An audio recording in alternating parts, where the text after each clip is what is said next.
സംഖ്യ അധ്യായം 6 നാസിർ വ്രതം.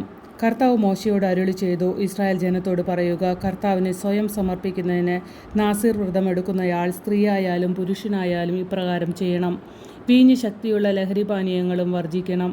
അവയിൽ നിന്നുണ്ടാക്കിയ വിനാഗിരി കുടിക്കരുത്. മുന്തിരിയിൽ നിന്നുണ്ടാക്കിയ ഏതെങ്കിലും പാനീയം കുടിക്കുകയോ പഴുത്തതോ ഉണങ്ങിയതോ ആയ മുന്തിരി തിന്നുകയോ അരുത്. വ്രതകാലം മുഴുവൻ മുന്തിരിയിൽ നിന്നുള്ള ഒന്നും കുരുവോ തൊലി പോലുമോ തിന്നരുത്. ക്ഷൗരക്കത്തി വ്രതകാലത്ത് അവൻ്റെ തലയിൽ സ്പർശിക്കരുത്. കർത്താവിൻ്റെ മുമ്പിൽ വ്രതമനുഷ്ഠിക്കുന്ന കാലമത്രയും വിശുദ്ധി പാലിക്കണം. മുടി വളർത്തണം. വ്രതകാലം തീരുവോളം ശവശരീരത്തെ സമീപിക്കരുത്. പിതാവോ മാതാവോ സഹോദരനോ സഹോദരിയോ മരിച്ചാൽ പോലും അവരെ സ്പർശിച്ച് അവൻ സ്വയം അശുദ്ധനാകരുത്. എന്തെന്നാൽ ദൈവത്തിൻ്റെ മുമ്പിലെടുത്ത വ്രതത്തിൻ്റെ ചിഹ്നം അവൻ്റെ ശിരസിലുണ്ട്. വ്രതകാലം മുഴുവൻ അവൻ കർത്താവിന് വിശുദ്ധനാണ്. ആരെങ്കിലും അവൻ്റെ അടുത്ത് വെച്ച് പെട്ടെന്ന് മരിച്ചതുകൊണ്ട് അവൻ്റെ വ്രതശുദ്ധമായ ശിരസ് അശുദ്ധമായാൽ ശുദ്ധീകരണ ദിനത്തിൽ അവൻ മുണ്ഡനം ചെയ്യണം. 7-ാം ദിവസമാണ് അങ്ങനെ ചെയ്യേണ്ടത്. 8-ാം ദിവസം 2 ചെങ്ങാലികളെയോ പ്രാവിൻ കുഞ്ഞുങ്ങളെയോ പുരോഹിതൻ്റെ അടുത്ത് സമാഗമ കൂടാരവാതിക്കൽ കൊണ്ടുവരണം. പുരോഹിതൻ അവയിലൊന്നിനെ പാപപരിഹാര ബലിയായും മറ്റേതിനെ ദഹനബലിയായും അർപ്പിച്ച് മൃതശരീരം മൂലമുണ്ടായ അശുദ്ധിക്ക് പരിഹാരം ചെയ്യണം.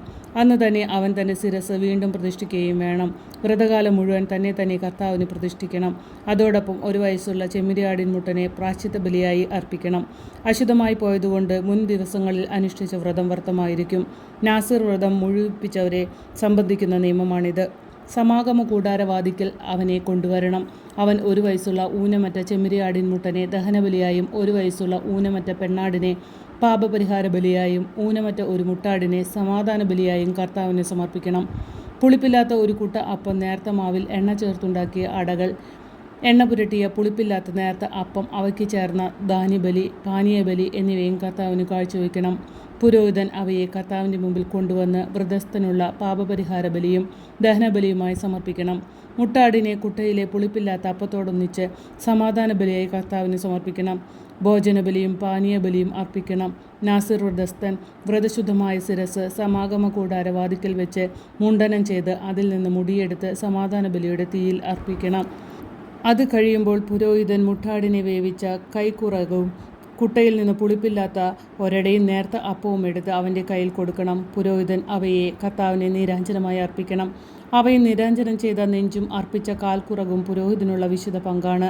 ഇവയ്ക്ക് ശേഷം നാസിർ വ്രതസ്ഥന് വീഞ്ഞു കുടിക്കാം. ഇതാണ് നാസിർ വ്രതസ്ഥൻ അനുഷ്ഠിക്കേണ്ട നിയമം.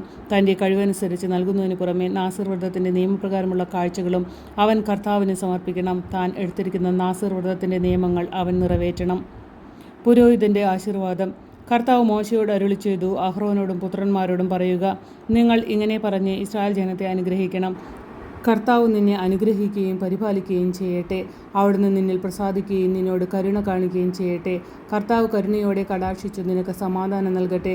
ഇപ്രകാരം അവർ ഇസ്രായേൽ മക്കളുടെ മേൽ എൻ്റെ നാമം ഉറപ്പിക്കട്ടെ. അപ്പോൾ ഞാൻ അവരെ അനുഗ്രഹിക്കും.